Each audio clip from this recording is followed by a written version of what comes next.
नमस्कार। आज हम पढ़ेंगे प्रायिकता यानी प्रोबेबिलिटी। प्रायिकता संभावनाओं की गणित है। आज मैं इस वीडियो में आपको ये बताऊंगा कि प्रायिकता को हम कैसे जल्दी हल कर लेते हैं। इसके मैं छोटे छोटे पॉइंट आपको बताऊंगा और उन पॉइंटों को जानने के बाद आप प्रायिकता के सवालों को बहुत आसानी से हल कर लेंगे। सबसे पहले हम ये समझते हैं प्रायिकता बनी कैसे। प्रायिकता वास्तव में संभावनाओं की गणित है। कुछ जुआरी और सटोरियों को देखकर तर्कशास्त्री ने एक नए प्रकार की गणित निकाली है जिसे हम प्रायिकता कहते हैं। हर जुआरी ये सोच के दांव लगाता है कि अगली बार मैं जीतूंगा। जीतना या हारना वो अलग बात है, परंतु वो हरदम ये सोचता है कि मैं जीतूंगा, हो सकता मैं जीत जाऊं, और इसी सोच से वो दांव लगाता है। तो प्रायिकता के हम छोटे छोटे पॉइंट को देखते हैं। प्रायिकता में सबसे पहले समझने वाली जो बिंदु है वो है प्रतिदर्श समष्टि यानी कि सैंपल स्पेस। किताबों में लिखा हुआ है कुल परिणामों की संख्या। प्रतिदर्श समष्टि और सैंपल स्पेस ये क्या है, इसके बारे में हम पूरी डिटेल से मैं आपको बताऊंगा।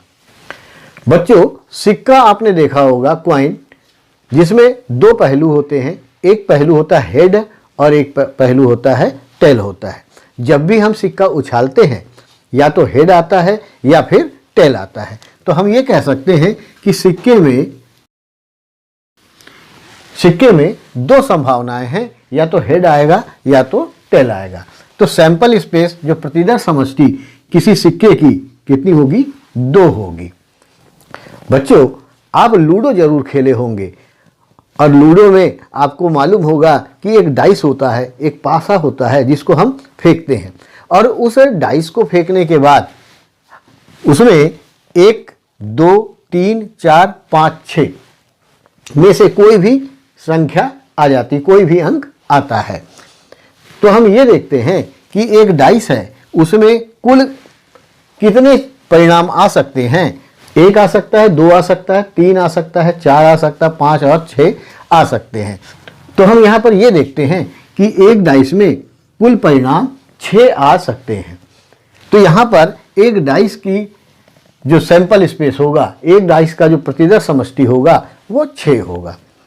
तो इसी प्रकार बच्चों, आपने कभी अपने पड़ोस में कुछ लोगों को टाइम पास करने के लिए ताश खेलते हुए देखा होगा, और ताश के बारे में लगभग सभी को पता है।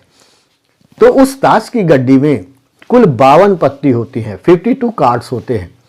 तो 52 पत्ती होने के कारण एक ताश की गड्डी का जो सैंपल स्पेस होगा वो 52 होगा।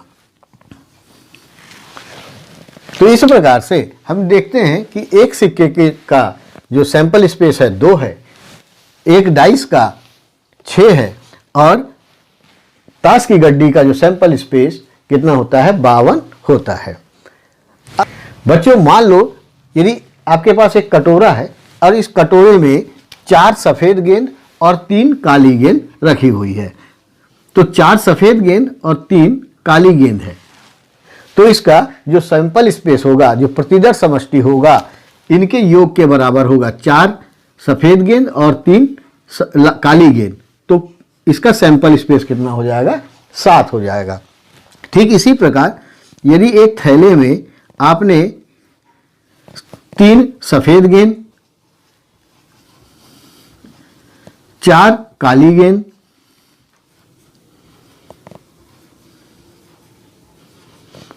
और 5 लाल रंग की गेंद रखी है, तो उस समय सैंपल स्पेस क्या होगा? इन सब को आप जोड़ दीजिए। तो 3, 4, 7, 7, 5, 12। तो इसका सैंपल स्पेस कितना हो जाएगा? 12 हो जाएगा। तो मेरे ख्याल से आपको समझ में आ गया होगा कि प्रतिदर्श समष्टि को हम किस प्रकार से निकालते हैं। अब मैं कुछ और प्रतिदर्श समष्टि, कुछ और सैंपल स्पेस आपको निकाल के बताता हूं। अब बच्चों, हम कुछ और सैंपल स्पेस देखते हैं, कुछ और प्रतिदर्श समष्टि देखते हैं। जैसे मैंने आपको बताया कि यदि हमारे पास एक कॉइन है, एक सिक्का है, तो उसमें हेड आएगा या फिर टेल आएगा।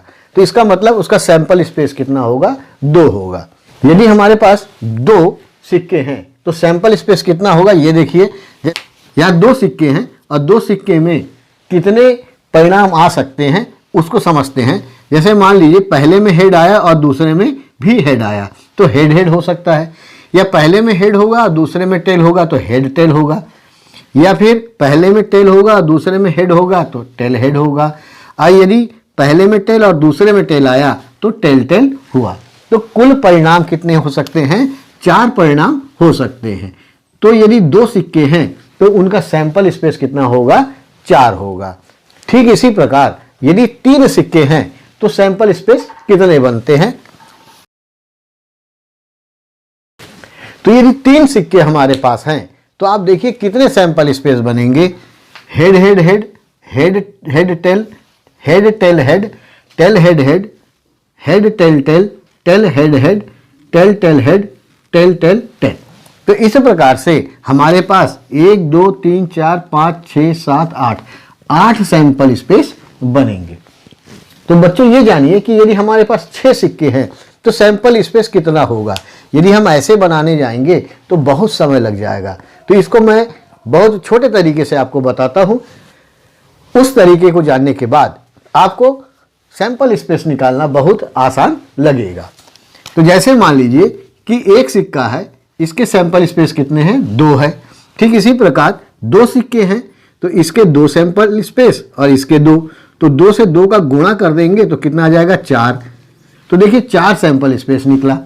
ठीक इसी प्रकार यदि 3 सिक्के हैं तो इनका गुणा कर दीजिए, तो 2 दूनी 4 दूनी 8, तो सैंपल स्पेस कितना निकलेगा, 8 निकलेगा। तो देखिए यहाँ पर सैंपल स्पेस 8 निकला। किंतु यदि हमारे पास यदि 6 सिक्के हैं तो सभी को के सैंपल स्पेस को गुणा कर दीजिए, तो 2 दूनी 4 दूनी 8 दूनी 16 दूनी 32 दूनी 64, तो कुल सैंपल स्पेस कितना निकलेगा, 64 निकलेगा। अब इसके बाद हम पासे का सैंपल स्पेस निकालते हैं। जैसा मैंने आपको बताया कि यदि एक डाइस है, एक पासा है और पासे को फेंकने पर 1 2 3 4 5 6 के आने की संभावना है तो सैंपल स्पेस कितना होगा, 6 होगा। परंतु यदि हमारे पास 2 डाइस है, यदि हमारे पास 2 डाइस है, 2 पासे हैं तो सैंपल स्पेस कितना होगा। तो देखिए आपको भी लगा कि सैंपल स्पेस कितना होगा, 12 होगा। अब हम इसके पूरे सैंपल स्पेस निकालकर देखते हैं। तो बच्चों यहाँ पर यदि 2 डाइस है और 2 डाइस को हम फेंकते हैं तो सैंपल स्पेस देखिए कितना सारा निकला। यहाँ पर देखेंगे तो 1 2 3 4 5 6 और यहाँ पर 6, तो 6 और 6 36 सैंपल स्पेस निकलते हैं। क्योंकि यदि हम 2 डाइस फेंकते हैं तो ऐसा हो सकता है कि 1 1 आए, 1 2 आए, 1 3 आए, 1 4 आए, 1 5 आए और 1 6 आए। इसी प्रकार 2 1 2 2 2 3 2 4 2 5 और 2 6। और इसी प्रकार दोनों डाइस को फेंकने पर कुल संभावित परिणाम कितने हो सकते हैं, 36 होंगे। तो यहाँ पर 2 डाइस को फेंकने पर टोटल जो सैंपल स्पेस बनेगा, कुल प्रतिदर्श समष्टि जो है वो कितनी बनेगी, 36 बनेगा। अब हम उसी नियम का प्रयोग करते हैं कि एक डाइस का सैंपल स्पेस कितना है, 6 है। और यदि हमारे पास 2 डाइस है तो इस डाइस का 6 और इस डाइस का 6, तो कुल मिला के 6 गुणा 6 बराबर 36 सैंपल स्पेस बनेंगे। तो बच्चों आप समझ गए होंगे कि यदि हमारे पास 3 डाइस है तो सैंपल स्पेस कितना बनेगा। प्रत्येक डाइस का 6 सैंपल स्पेस यदि गुणा कर दिया जाए तो 216 सैंपल स्पेस बनेगा। तो हम ये कह सकते हैं कि यदि हमारे पास 3 या 3 से ज़्यादा डाइस है तो हम सैंपल स्पेस आसानी से निकाल सकते हैं। तो बच्चों यदि हमारे पास एक डाइस हो और एक सिक्का हो और दोनों को एक साथ फेंका जाए तो कितने सैंपल स्पेस बनेंगे, उसकी गणना हम करते हैं। अब हम ये देखते हैं कि हमारे पास एक कॉइन है और एक डाइस है। अब इसका सैंपल स्पेस कितना होगा। अभी जैसे मैंने बताया कि यदि हम दोनों का सैंपल स्पेस निकाल के गुणा कर दे तो कुल सैंपल स्पेस की संख्या हमको पता चल जाएगी। तो सिक्के का होता है 2 और डाइस का होता है 6, तो 6 दूनी 12, तो इसके भी सैंपल स्पेस जो है वो 12 निकलेंगे। अब कैसे निकलेंगे ये देखिए, सिक्के के सैंपल स्पेस 2 और डाइस के सैंपल स्पेस कितने हैं, 6 हैं।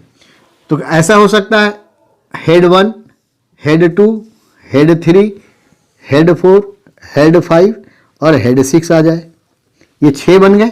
इसी प्रकार tail 1, tail 2, tail 3, tail 4, tail 5 और टेल 6। तो इस प्रकार से 12 सैंपल स्पेस बनेंगे। तो बच्चों अब समझ में आ गया होगा कि सैंपल स्पेस हम जल्दी से कैसे निकालेंगे। तो यहाँ पर मैंने 2 सिक्का लिया और 1 डाइस ले लिया। तो 2 सिक्के का जो सैंपल स्पेस है इसका 2 और इसका 2, और डाइस का सैंपल स्पेस कितना है, 6 है। इनको गुणा कर लो, 2 दूनी 4, 6 24। तो सैंपल स्पेस कितना आ जाएगा, 24 आ जाएगा। तो बच्चों यदि हमारे पास 1 सिक्का और 2 डाइस है तो सैंपल स्पेस कितना हो जाएगा, सिक्के का 2, इस डाइस का 6 और इस डाइस का 6। तो 6 6 36 और दूनी 72। तो इसका सैंपल स्पेस कितना हो जाएगा, 72 हो जाएगा। तो इस प्रकार से आपको समझ में आ गया होगा कि सैंपल स्पेस क्या होता है और सैंपल स्पेस किस प्रकार से निकाला जाता है। बच्चों प्रतिदर्श समष्टि क्या होता है और उसे किस प्रकार से ज्ञात किया जाता है, इसके बारे में मैंने आपको पूरे डिटेल से बताया। अब प्रायिकता का जो दूसरा भाग है, जो दूसरा महत्वपूर्ण बिंदु है, वो है घटना। तो घटना के बारे में मैं आपको अगली वीडियो में बताऊंगा और उसके पूरे प्रकार आपको समझाऊंगा, ताकि आपको सवाल बनाने में कहीं दिक्कत ना हो। तब तक के लिए खुश रहिए, मस्त रहिए, खूब गणित लगाइए और सफल हो जाइए। इसी शुभकामनाओं के साथ धन्यवाद।